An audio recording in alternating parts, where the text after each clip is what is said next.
Redadas migratorias impulsadas por la administración de Donald Trump ya empiezan a sentirse en la economía del país. En el sector de la construcción, donde más del 30% de los empleados son migrantes, muchas obras se han detenido por la falta repentina de trabajadores. Deportaron a miles de jornaleros migrantes de los campos de Estados Unidos. Ahora el propio gobierno de Trump los está trayendo de vuelta y no lo anunció con la misma fuerza con la que anunció las redadas. Se prometió una fuerza laboral 100% estadounidense y salarios más altos para los trabajadores del país. Meses después, las cosechas se quedaron sin manos que las levantaran y Washington tuvo que dar marcha atrás en silencio. Lo que viene ahora es la parte que nadie en la Casa Blanca quiere explicar con micrófono en mano. La promesa la puso por escrito la propia secretaria de Agricultura, Brooke Rollins. Expulsar a millones de indocumentados iba a traer salarios más altos, mejores beneficios y un campo trabajado enteramente por estadounidenses. Eso fue lo que se vendió al público. Lo que está pasando ahora mismo en las granjas de Idaho, California y Colorado es otra historia completamente distinta, y esa distancia entre la promesa y la realidad es justo lo que el gobierno no quiere que se note demasiado, porque el giro fue casi silencioso. Las mismas redadas que debían liberar empleos para trabajadores nacidos en el país terminaron ahuyentando a la mano de obra que sostenía las cosechas, y ningún estadounidense apareció para llenar ese vacío, ni uno. Así que el gobierno, sin decirlo con todas sus letras, empezó a facilitar el ingreso de más trabajadores extranjeros con visas temporales, el mismo tipo de flujo migratorio que juró frenar. La pregunta que nadie en la Casa Blanca responde abiertamente es simple. ¿Qué fue entonces todo el operativo de deportaciones si al final la solución es traer de vuelta a los mismos trabajadores por otra puerta? Si quieres estar al tanto de todo lo que pasa entre México y Estados Unidos, minuto a minuto, suscríbete. Volvamos al terreno, porque ahí se ve la contradicción con números reales. Durante años, el campo estadounidense ha dependido de una fuerza laboral envejecida y cada vez más escasa, porque ni los jóvenes estadounidenses ni suficientes inmigrantes nuevos quieren esos empleos. Cuando llegaron las redadas, ese equilibrio frágil se rompió de golpe, y lo hizo en cuestión de semanas, no de años. Beth Ford, directora ejecutiva de la lechera Land O'Lakes, lo describió meses atrás como una ansiedad que recorría todo el sector. Productores que no sabían si sus trabajadores llegarían al día siguiente o si serían detenidos camino a la granja. No fue un caso aislado. Encuestas entre productores atribuyeron una parte significativa de la escasez de mano de obra directamente al miedo generado por la aplicación agresiva de las leyes migratorias, un miedo que se extendió incluso entre trabajadores con papeles en regla, que dejaron de presentarse por temor a redadas equivocadas. En una de esas encuestas, más del 14% de los productores consultados señaló de forma explícita que las redadas y la ansiedad generalizada en torno al endurecimiento migratorio fueron la causa directa de la falta de trabajadores en sus campos, una cifra que la propia administración prefiere no repetir cuando explica por qué tuvo que abrir la puerta al H-2A. Aquí está el primer dato que cambia toda la narrativa oficial. El gobierno respondió a esa escasez no con más estadounidenses en los campos, sino ampliando el programa de visas H-2A, el mecanismo legal que permite contratar trabajadores extranjeros de forma temporal. Y la escala es enorme. Analistas del Economic Policy Institute proyectan que el número de trabajadores con esta visa podría pasar de 380,000 en la actualidad a más de 515,000 para el año 2034, un salto de alrededor del 35%. En el año fiscal 2025 ya se habían certificado casi 400,000 puestos bajo este esquema, frente a apenas 50,000 2 décadas atrás. Hoy, estos trabajadores representan cerca del 15% de toda la fuerza laboral agrícola del país. El programa que se suponía iba a encoger se disparó justo cuando el discurso oficial insistía en lo contrario. Pero aquí es donde la historia deja de ser solo sobre números y empieza a ser sobre quién paga el precio de este giro. Porque expandir el acceso al programa vino acompañado de un cambio en la forma en que el Departamento de Trabajo calcula los salarios de esos trabajadores, y ese cambio no benefició a nadie del lado de los jornaleros. Según Daniel Costa, director de investigación sobre leyes migratorias del Economic Policy Institute, la nueva metodología implica recortes salariales de entre el 26 y el 32% para los trabajadores H-2A. La mayoría de ellos, casi el 90%, son mexicanos. Otros análisis laborales calculan que, dependiendo del estado, el recorte por hora podría ir de $1 a $7, una diferencia que en un mes de cosecha se traduce en cientos de dólares menos para cada familia.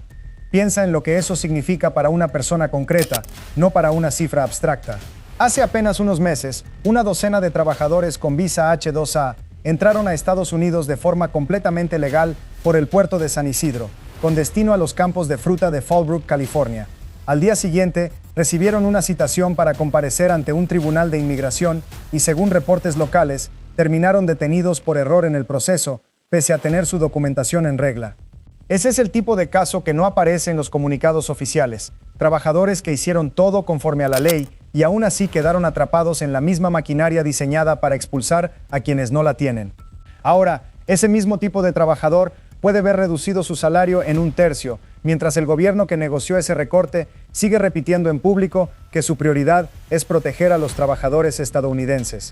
El Economic Policy Institute calcula que esta reducción representará alrededor de $2,000 millones menos en los bolsillos de los trabajadores con visa H-2A y al mismo tiempo ejercerá una presión a la baja de otros $3,000 millones sobre los salarios de los trabajadores agrícolas estadounidenses que compiten por los mismos empleos.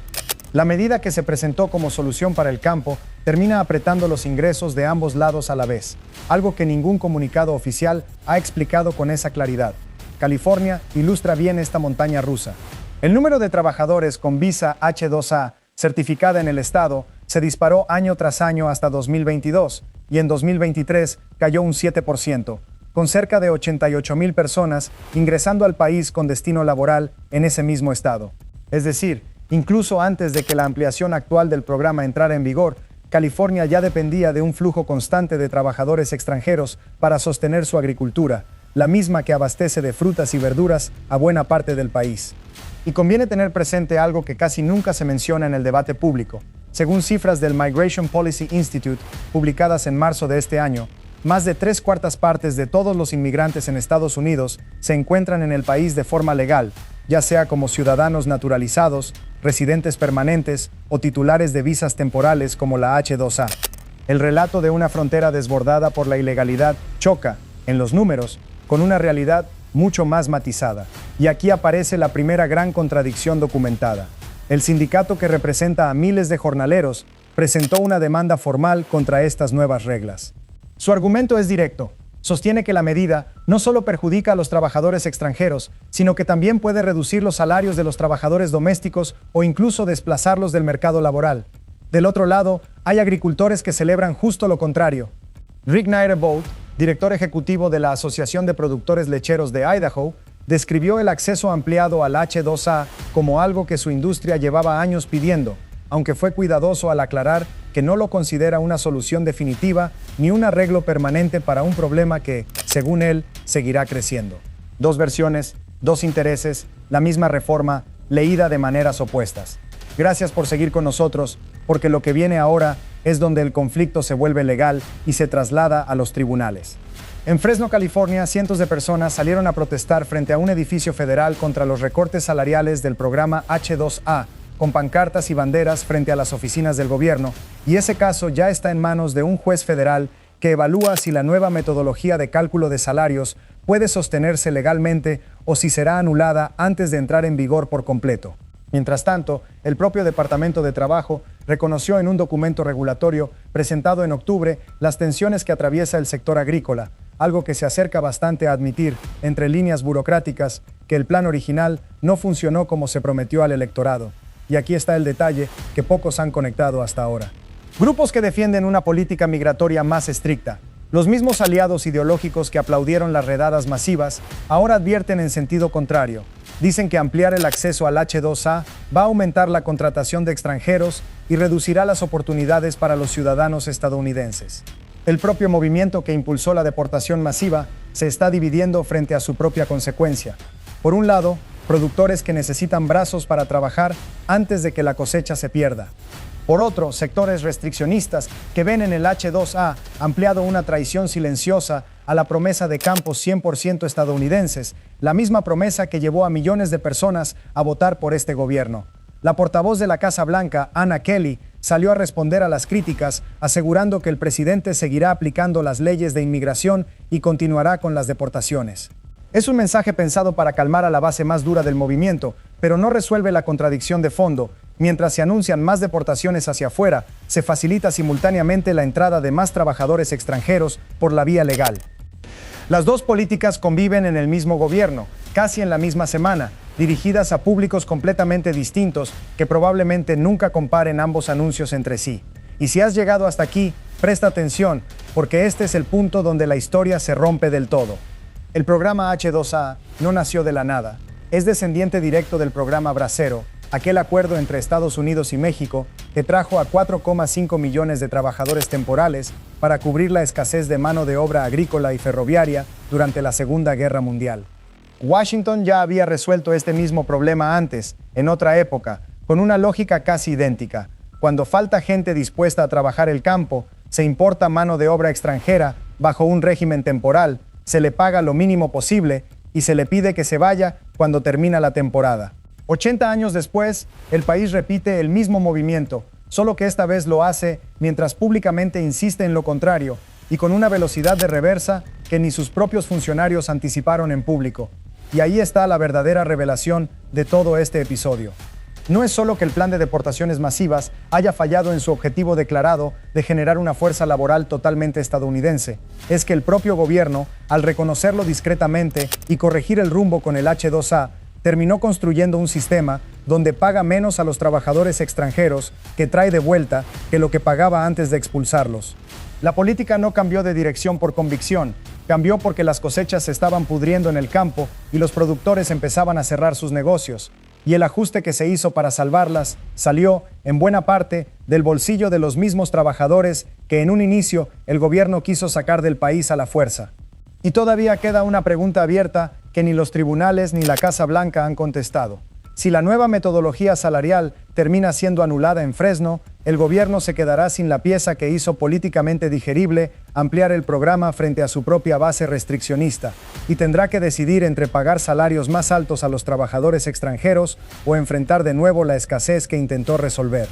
No hay una tercera salida cómoda, y esa decisión, la tome quien la tome, se conocerá en los próximos meses. Ese es el círculo completo. Se prometió expulsar a los inmigrantes para subir los salarios de los estadounidenses. La expulsión provocó una crisis de mano de obra que nadie previó con esa magnitud. La crisis obligó a traer de vuelta a inmigrantes por la vía legal, y el mecanismo elegido para hacerlo terminó bajando los salarios tanto de los que regresan como de los estadounidenses que trabajan a su lado en el mismo surco. Nadie en esta cadena terminó ganando lo que le prometieron. Ni el trabajador mexicano que cruza con una visa H2A y ve su sueldo recortado hasta en un tercio, ni el jornalero estadounidense que sigue compitiendo por los mismos empleos con salarios bajo presión constante, ni el productor que solo quería certeza para planear su temporada y hoy enfrenta una demanda judicial y un fallo pendiente en Fresno que puede tumbar todo el esquema de un plumazo.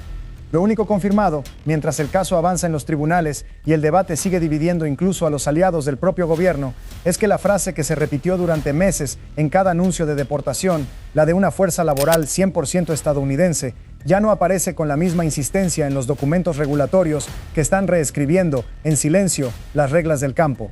Washington cambió de estrategia sin cambiar el discurso. Y esa distancia entre lo que se dice frente a las cámaras y lo que se firma en los formularios del Departamento de Trabajo es, al final, la noticia que nadie en la administración quiso anunciar con micrófono en mano.